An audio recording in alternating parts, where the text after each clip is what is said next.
Please be seated. Veuillez vous asseoir.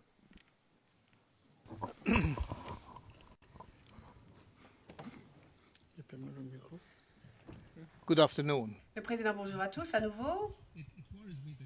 Vous êtes déjà debout, je suis un peu inquiet, dit le président. Maître Hochet, je comprends très bien. Je partage votre sentiment, je le comprends. Le président, vous me donnez quand même la parole pour que je puisse quand même dire bonjour à tout le monde et peut-être vous faire part de notre décision. Maître Hochet, oui, mais non, c'est ça? Je ne voudrais surtout pas qu'on rentre dans le débat d'avant le déjeuner, mais je tiens à dire que je suis dans l'obligation quand même d'attirer votre attention sur les sources. Donc, je vais vous citer mes sources, si cela vous sied, mais je ne rentrerai pas dans les détails et je n'argumenterai pas. Mais c'est une source qui traite exactement de sujets qui nous intéressaient tant avant le déjeuner. Donc, si vous me permettez, il s'agit de l'affaire Katanga, décision orale. Enfin, c'est une transcription du 8 février 2010, page 62, ligne 1 et suivante.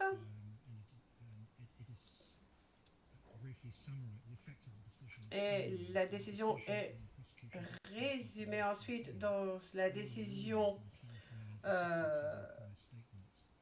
qui a un numéro qui est en date du 11 mars 2010 et donc qui est la demande de l'accusation pour certifier appel d'une décision orale pour clarifier les incohérences dans des déclarations précédentes et l'hostilité partielle. Donc, ce qui est intéressant, c'est le paragraphe 15 en fait, parce que il est écrit donc qu'en ce qui concerne cette déclaration, la Chambre déclare, et je cite, la Chambre déclare qu'elle n'a pas fait de déclaration orale selon laquelle le témoin qui témoigne en ce moment dit des choses qui ne sont pas cohérentes avec sa déclaration préalable, mais on ne peut que montrer sa déclaration préalable si la Chambre considère que ce témoin a perdu la mémoire ou si la Chambre l'a déclaré hostile. Donc la Chambre a tiré cette conclusion en ce qui concerne le témoin P250 parce que ses réponses étaient assez incohérentes par rapport à ce qu'il avait dit. Et donc la Chambre a bien dit qu'il n'avait pas perdu la mémoire et donc le paragraphe 109 n'était pas applicable. Le président, bien, mais de toute façon, merci beaucoup de nous avoir donné cette source. Nous sommes encore en train de délibérer sur ce point entre juges. Et avant la fin de l'interrogatoire du témoin, bien sûr, nous aurons rendu notre décision. Mais je vais donc demander à M. McDonald de poursuivre son interrogatoire. Et nous verrons ce qu'il en est plus tard quant à la décision qui sera rendue par la Chambre.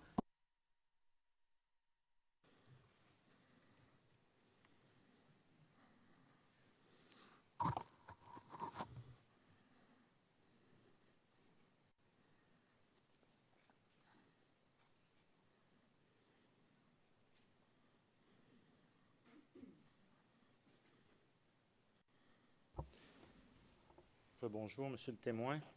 Bonjour, monsieur le procureur.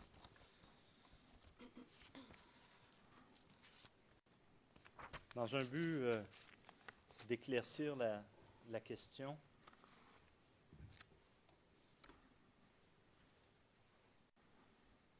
à nouveau, je reste toujours sur le slogan « On gagne ou on gagne ».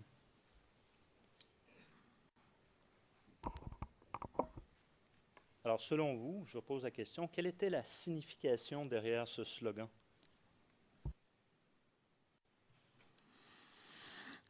Monsieur le procureur, je pense avoir déjà répondu.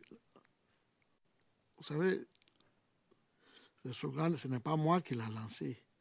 Ça a été vu dans les publicités du président, Mais je pense, comme je viens de vous le dire, c'est un slogan campagne pour faire la campagne présidentielle.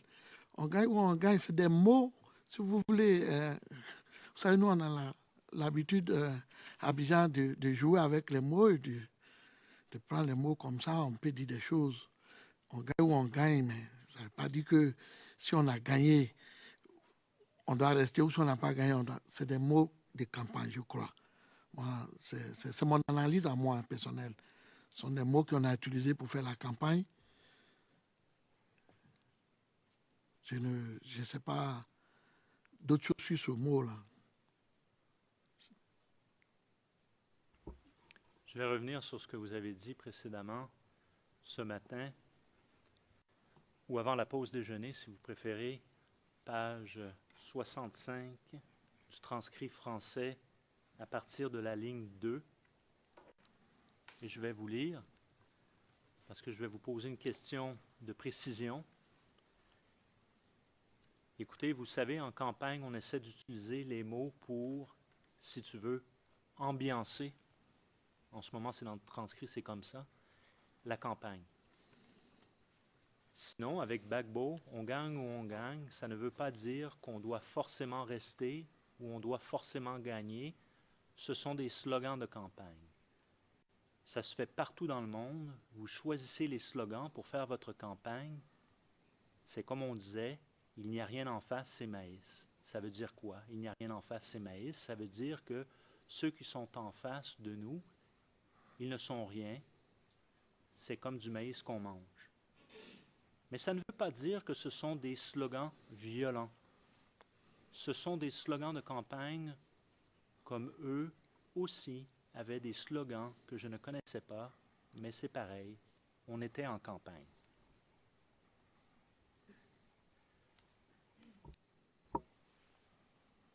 À votre connaissance, comment était interprété, pourquoi vous dites c'est pas, excusez-moi, je vais revenir, pourquoi vous dites que ce n'était pas des slogans violents?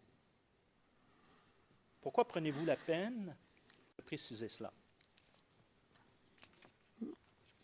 Parce que je pense que ce sont des mots que nous, on utilisait comme vous avez dit tout à l'heure.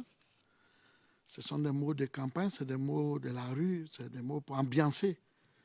Mais quand je vais tirer votre attention, ce ne sont pas des mots pour exciter à la violence, c'est ce qu'il voulait dire. Parce que nous sommes ici pour des raisons de violence.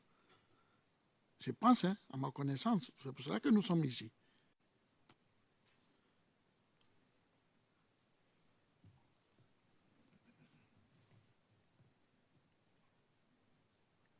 Pourquoi mentionnez-vous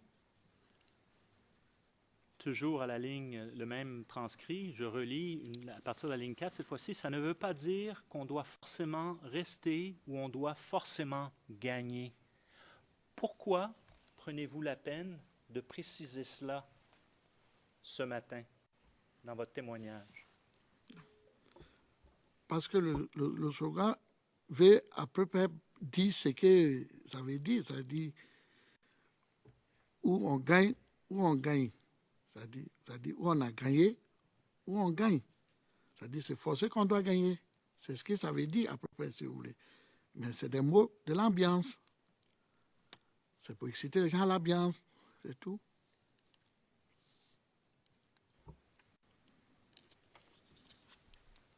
Et à votre connaissance, parce que vous étiez donc un leader, vous dites tout à l'heure de la galaxie patriotique, hein, votre nom est dans la chanson « Il n'y a rien en face, c'est maïs ». Donc vous participez à la campagne, vous êtes l'un des mouvements de la LMP en soutien à M. Gbagbo. Quel est à ce moment-là le message qu'on veut véhiculer avec ce slogan? Lequel? Il n'y a rien en face? On gagne ou on gagne? Bon, monsieur le procureur, moi, je n'ai pas utilisé, de mon côté, je n'ai pas utilisé ce slogan où on gagne ou on ne gagne pas. Moi, dans toutes mes tournées, je n'ai pas utilisé ça. D'autres ont dû utiliser. moi, j'ai beaucoup utilisé la musique. Il n'y a rien en face, c'est le maïs. Parce que pour moi, c'était la musique de l'ambiance et des choses. Ça, c'est l'autre slogan, là, moi, je n'ai jamais utilisé. Mon parti n'a jamais utilisé. Et mon mouvement n'a jamais utilisé. Mais le contraire, moi, j'ai toujours utilisé la chanson des Galets.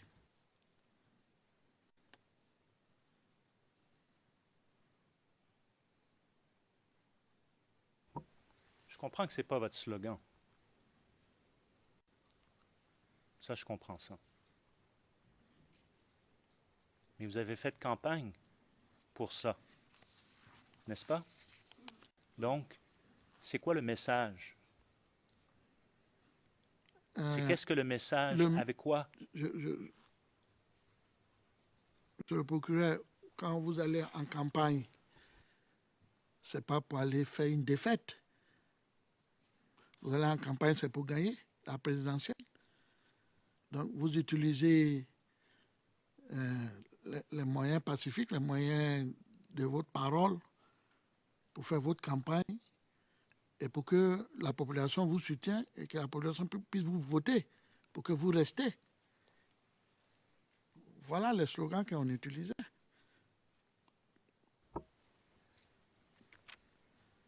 Et donc, je comprends que la Chambre n'a pas encore rendu sa décision, mais elle va le faire, toujours dans l'esprit d'aider la Chambre à rendre cette décision.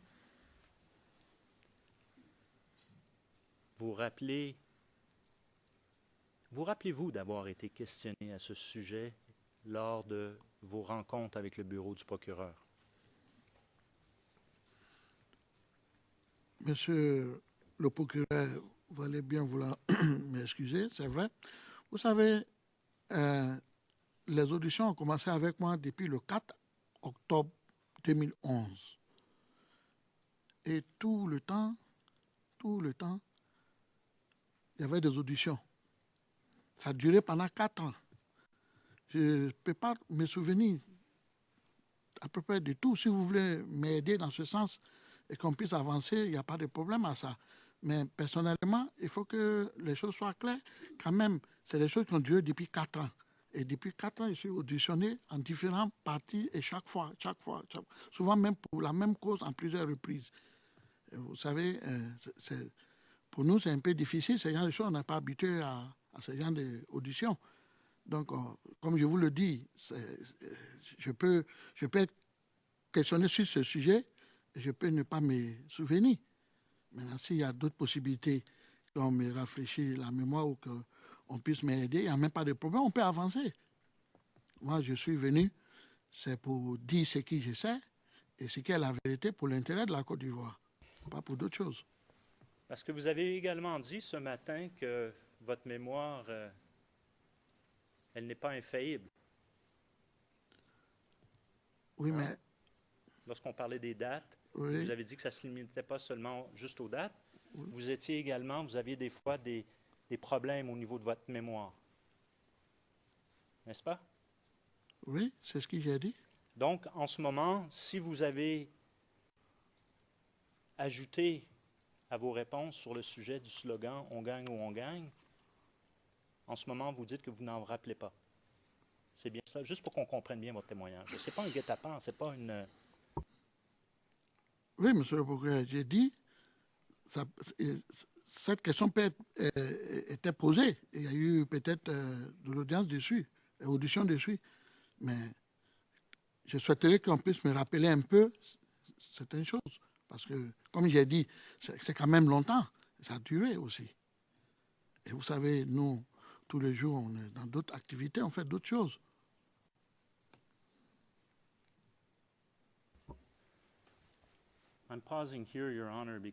Je fais une pause maintenant, Monsieur le Président. Je ne sais pas si cela est utile pour la Chambre. Ces nouveaux faits mentionnés par le témoin sont-ils utiles pour la Chambre? Je viens de suivre une procédure afin de revenir et d'essayer d'obtenir de sa part un élément d'information qui milite en faveur d'un exercice de rafraîchissement de la mémoire. Le juge président, mais nous ne sommes pas en train de parler de faits anodins dont on ne peut pas se souvenir. Il s'agit d'un élément d'information très important, crucial.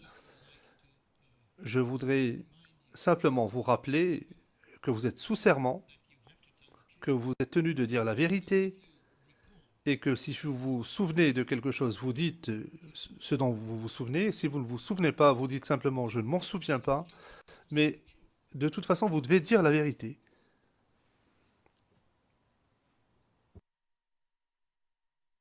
Je suis tout à fait conscient de ce que j'ai dit.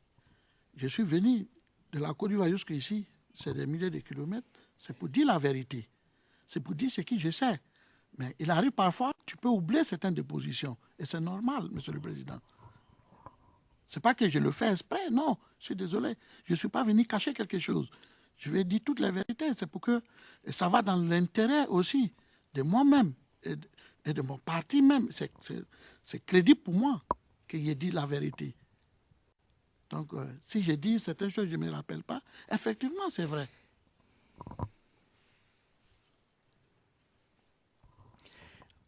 Mr. Prosecutor, Le juge président, monsieur le procureur, comme je l'ai dit d'emblée, j'aimerais que vous poursuiviez sur un autre sujet ou sur celui-ci, celui du slogan. Nous y reviendrons plus tard. Autrement, les choses deviennent un peu confuses. Je ne souhaite pas que les choses soient confuses. Je vous demande simplement de passer à autre chose. Laissez le slogan de « on gagne ou on gagne ».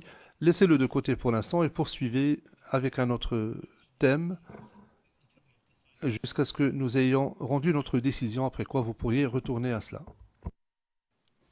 I will, Your Honor. Le président, monsieur MacDonald. Très bien, monsieur le président. Je voudrais simplement rappeler à la Chambre, et je crois que la Chambre le sait parfaitement, nous l'avons dit dans notre déclaration liminaire d'ailleurs, vous entendrez un certain nombre de témoins qui sont d'anciens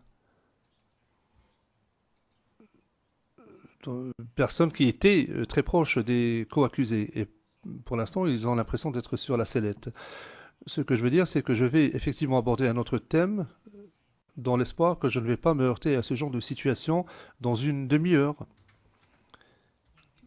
Le président, eh bien, ça dépendra aussi de votre façon de formuler vos questions et de votre interrogatoire. Je ne sais pas si cela vous aide. Merci.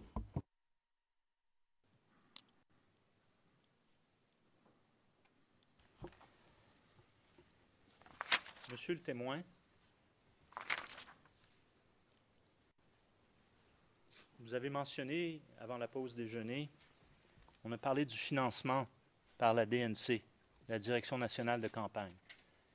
Et vous avez mentionné que vous n'avez pas été financé par la direction de campagne. N'est-ce pas? Oui, monsieur le procureur, je l'ai bien confirmé et je le confirme encore que je n'ai jamais été financé par la direction de campagne pour faire la campagne. Avez-vous été financé par d'autres voies, à quelque moment que ce soit, suite à la création de la NACIP jusqu'à l'arrestation de M. Gbagbo le 11 avril 2011?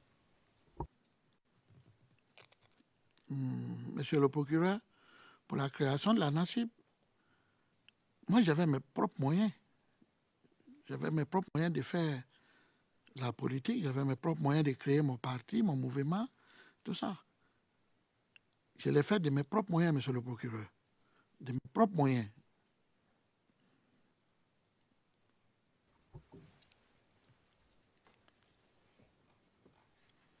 Alors, écoutez, on va revenir à ce que vous avez dit ce matin. On va trouver le passage.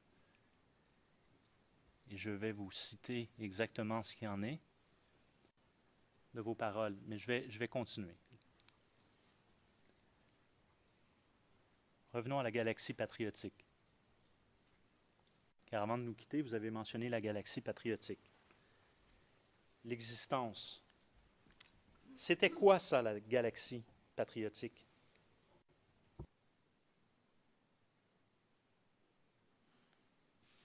La galaxie patriotique, c'était où se retrouvaient et se reconnaissaient tous les leaders des différents mouvements politiques et de mouvements soutien à la patrie. qui pensaient que nous étions attaqués. Donc, on s'est organisé. Donc, c'est le groupe de tous les leaders qui étaient ensemble qu'on appelle la Gracie patriotique. La Gracie patriotique, c'est ceux qui défendent leur patrie.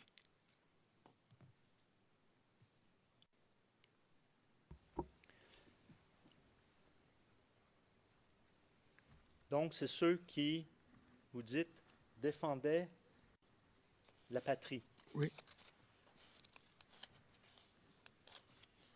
Quand est-ce qu'elle a pris naissance ou elle a pris forme, cette galaxie patriotique?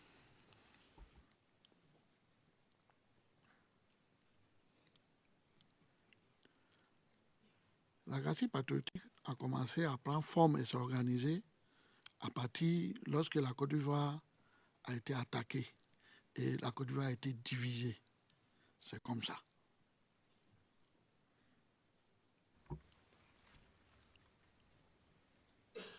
Combien, donc, de groupes la composaient, la galaxie patriotique? Je ne peux pas te donner les chiffres exacts, mais on était beaucoup trop nombreux qui faisaient la Gracie patriotique. Vous rappelez-vous combien approximativement? Monsieur le procureur, je ne peux pas vous donner les chiffres exacts, mais on était nombreux. Écoutez, monsieur le témoin, je comprends que vous ne pouvez pas nous donner de chiffres exacts, mais vous pouvez aussi nous donner des approximations sans avoir peur de vous tromper ou avoir peur, parce que vous avez mentionné dans votre témoignage ce matin qu'on vous avait lu les droits, sans avoir crainte. On a droit à l'erreur aussi lorsqu'on témoigne. Bien sûr, monsieur le procureur, mais il faut que les choses soient claires. Je l'ai déjà dit, j'ai dit ça devant le président, devant vous, que je ne suis pas venu ici pour faire de l'amusement. Je suis venu dire ce que je sais. Et comme je vous le dis, peut-être, bon, si tu veux, je peux te donner des chiffres, peut-être on était 100, ou on était 50, ou on était 150. Ben parce que quand je te parle de la Gracie patriotique, je ne te parle pas de tous les patriotes de la Côte d'Ivoire. Je te parle des leaders qui avaient les différents groupes qui étaient réunis dans l'ensemble de la Gracie patriotique, qui faisaient la Gracie patriotique. Là, vous pouvez partir à partir de 100, 150, 200, je crois, à ma connaissance. Vous rappelez-vous justement avoir été questionné également dans votre premier entretien avec le bureau du procureur et les chiffres que vous aviez mentionnés à ce moment-là? Oui, c'est ça. Je crois qu'on m'a même demandé le nom de certains leaders de la Gracie patriotique, où j'ai donné la liste. Vous avez la liste? Je crois bien.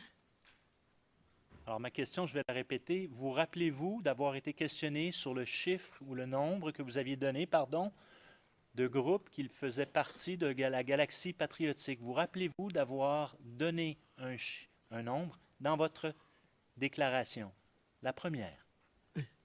C'est ce que j'ai dit. J'ai dit, je me rappelle que j'ai été questionné sur ça. Et qu'on m'a même demandé de donner le nom. Je crois qu'on a donné le nom, on a fait une liste. Mais le nombre, je ne me souviens pas, c'est combien. Donc, vous ne vous rappelez pas du nombre que vous avez donné au bureau du procureur au mois d'octobre 2011? Non. Mais je sais qu'on a fait une liste.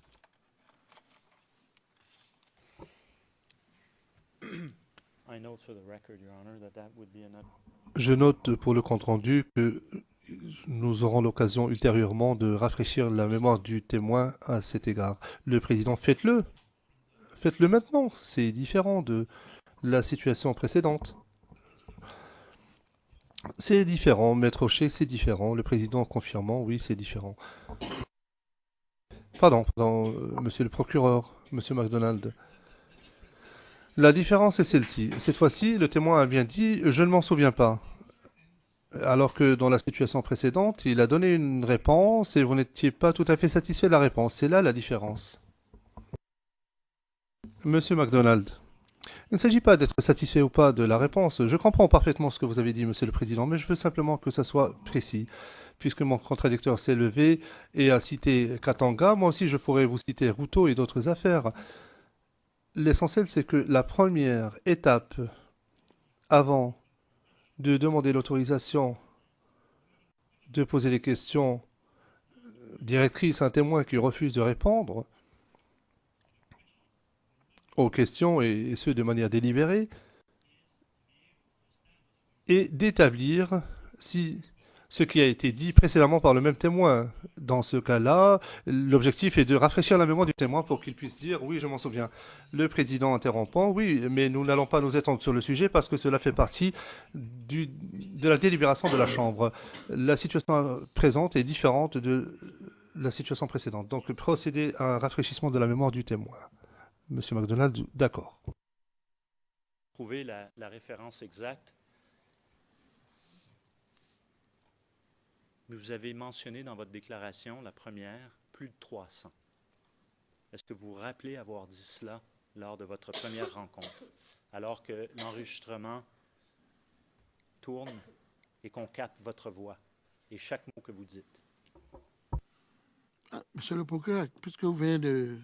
Ça peut être possible, il n'y a pas de problème. Si c'est ce que j'ai dit et que c'est ce qui est mentionné, il n'y a pas de problème. À votre connaissance, donc, je vous pose la question, selon vous, il y avait combien de groupes approximativement? Je comprends que vous ne les avez pas tous comptés l'un à un qui pouvaient. Là, je vous ai rafraîchi la mémoire en vous précisant 300, plus de 300.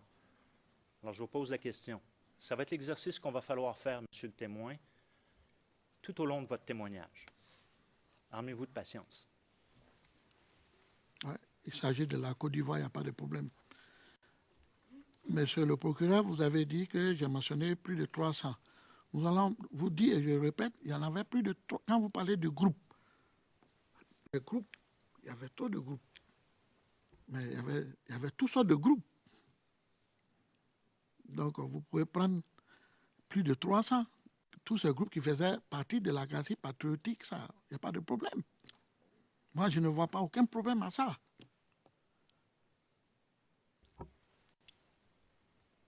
Est-ce qu'il y avait un groupe qui était plus important qu'un autre au sein de cette galaxie patriotique?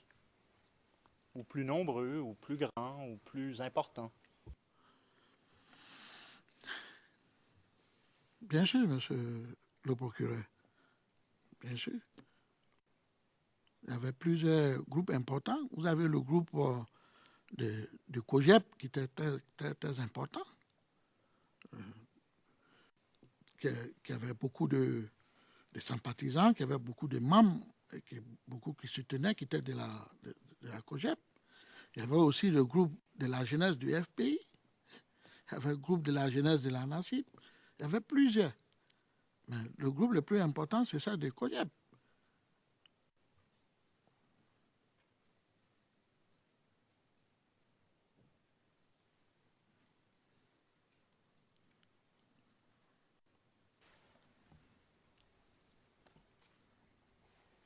Qui était à la tête du Congrès panafricain des jeunes et patriotes, donc du COGEP? C'est le ministre Blé Goudéchal.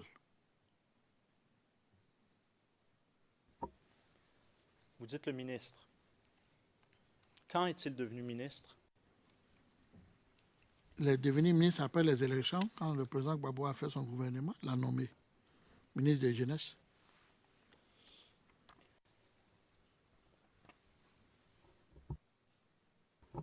Avant les élections, quel était son titre? Il était le président du COGEP et chef de la Galaxie patriotique. Donc, il était président du Congrès panafricain des jeunes et patriotes. Et il était également, vous dites, à la tête de la Galaxie patriotique? Bien sûr.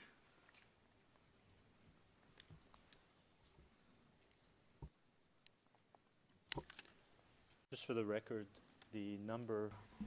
Au fin du compte rendu, je précise que ceci peut-être se retrouve à la transcription portant la référence 30 0014-0622, page 0630 à 0631, et plus précisément aux lignes 288 à 294. À ce moment-là, au sein de la galaxie patriotique. Pour moi, un patriote, c'est celui qui défend les intérêts de sa patrie, de son pays. C'est ça, un patriote, pour moi. Je ne sais pas si c'est pour qui ou pour les autres, qu'est-ce que c'est un patriote. Mais pour moi, un patriote, c'est lui qui défend les intérêts de son pays. Quels étaient les principaux leaders de la galaxie patriotique? Êtes-vous à même des nommés? Vous avez fait référence à un document ou les... Alors, je vous demande dans un premier temps de mémoire. Ok, je peux citer quelques-uns. Allez-y. Ok. Il y a Bleu lui-même. Il y a moi-même. Il y a Dak Richard. Il y a Youssouf Fofana. Il y a tout cela. Il y a Navigo aussi, faisait partie de la galaxie patriotique. Bon, quand vous dites Blé, vous faites référence à M. Blégoudet. Oui, je dis Blé Goudet, c'est mon petit frère. Je dis Blé Goudet, Charles, le ministre Blé Goudet. Vous faites référence aussi, vous avez dit un nom, Navigué, Naviguer. prénom ou deuxième nom?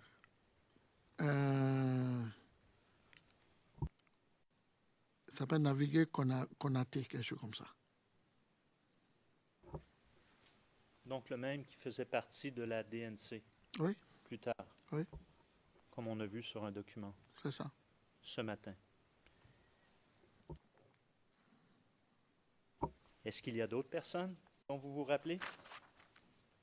Il y a Ano Castro. Hanoï Castro? Oui. Il faisait partie de la galaxie patriotique. Il y en a plusieurs. Je ne me souviens pas des noms. Mais vous avez la liste. Quand vous dites « nous avons la liste », vous faites référence à quoi? Dans les auditions, on m'a auditionné, où j'ai mentionné les noms. On a fait une liste des noms des leaders de la galaxie patriotique, les jeunes qui supportaient le président Gbagbo. J'ai donné la liste. Ça, vous vous rappelez de cela? Bien sûr. Très bien. Alors, on va prendre cette liste. OK. Afin de vous rafraîchir la mémoire. There I do have an objection. Maître Rocher, là, je dois opposer une objection. Cette liste... Pourriez-vous enlever votre casque, s'il vous plaît?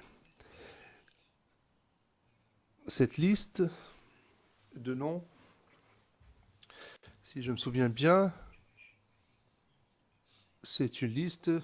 Enfin, dans un premier temps, on lui a posé des questions au sujet de certains noms.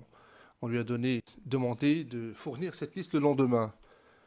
Lors de ses auditions, il a eu l'occasion de rentrer chez lui, de revenir et de rédiger une liste, dresser une liste le lendemain ou un autre jour.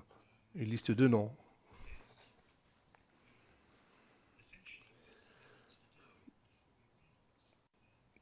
Alors essentiellement, ce qu'il doit faire devant vous, c'est réécrire cette liste, dresser cette liste de nouveau. C'est une liste qu'il a pu préparer en consultant éventuellement d'autres personnes. Et ce qu'il dit au sujet de ces noms est très important. Car il dit que cela fait référence à des personnes impliquées dans les actes de violence. Donc, si vous autorisez M. MacDonald de présenter cette liste devant le témoin et d'utiliser une liste qui a été préparée dans des circonstances très différentes et loin de cette chambre. Il ne s'agit pas d'une liste qui a été préparée pendant les événements, elle a été préparée dans le cadre des auditions du témoin avec le bureau du procureur, en accordant à ce témoin l'occasion de faire des appels téléphoniques et éventuellement d'aller consulter d'autres personnes avant de la préparer. Pour toutes ces raisons, nous soulevons une objection. Nous ne voulons pas que cette liste soit présentée aux témoins. Le président Maître Knoops, Maître Knops, nous nous associons à cette objection, Monsieur le Président.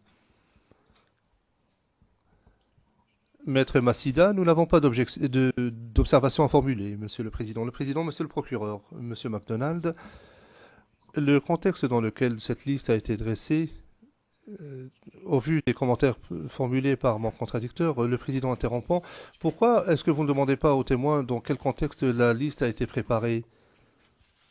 Je ne sais pas, en fait, ce qu'il en est. J'ai entendu une partie, mais je crois que la personne la mieux placée pour répondre à ces questions sur cette liste, justement, c'est le témoin lui-même. Monsieur MacDonald, d'accord, je vais le faire. Le président poursuivant, d'ailleurs, cela fait partie des observations que j'ai formulées tout à l'heure. Enfin, vous pouvez lui poser une question sur le contexte. Monsieur MacDonald, j'allais simplement dire que mon contradicteur pourrait poser ces questions dans le cadre de son contre-interrogatoire, s'il souhaite entamer la crédibilité du témoin. Mais moi, je vais poser mes questions à ma manière. Vous avez vos écouteurs, très bien. Pourriez-vous expliquer, vous rappelez-vous le contexte comment cette liste a été compilée, elle a été écrite? Ce sont des questions que les enquêteurs me posaient et qu'il était nécessaire que je fasse la liste pour leur remettre ça. Où étiez-vous lorsque vous avez fait la liste? C'est Abidjan. Mais est-ce que vous étiez en présence des enquêteurs? Non. Expliquez-nous, où étiez-vous donc? Le jour qu'on a fini les premières enquêtes, je suis reparti à la pergola. Il était question que j'ai fait la liste pour les envoyer. Puisque le lendemain, je devais être auditionné.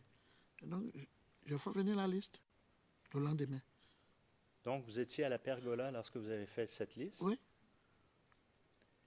Et qui a confectionné cette liste? C'est moi-même. Avez-vous eu de l'aide? C'est moi-même. Parce que peut-être il fallait que je me retire un peu pour de réfléchir un peu et de me rappeler des noms de nos camarades de lutte. Donc, qui a écrit la liste? Parce que je comprends que c'est en format écrit. J'en ai une copie ici. Oui. Bon. C'est écrit à la main. Hein? Oui, bien sûr. Qui l'a écrit? Qui a écrit ça? Demandez à un ami d'écrire ça. Est-ce qu'on peut le nommer en audience publique? Non. Alors, à ce moment-là, est-ce qu'on peut le nommer à huis clos partiel? Mais à quoi ça va servir puisqu'il ne savait même pas de quoi il s'agissait? Je crois que ça aiderait beaucoup la Chambre. Je ne pense pas. Well, the chamber does believe. Le président, la Chambre en est convaincue, monsieur le témoin. Je pense que vous devez savoir qui est la personne qui vous a été aidée à établir cette liste.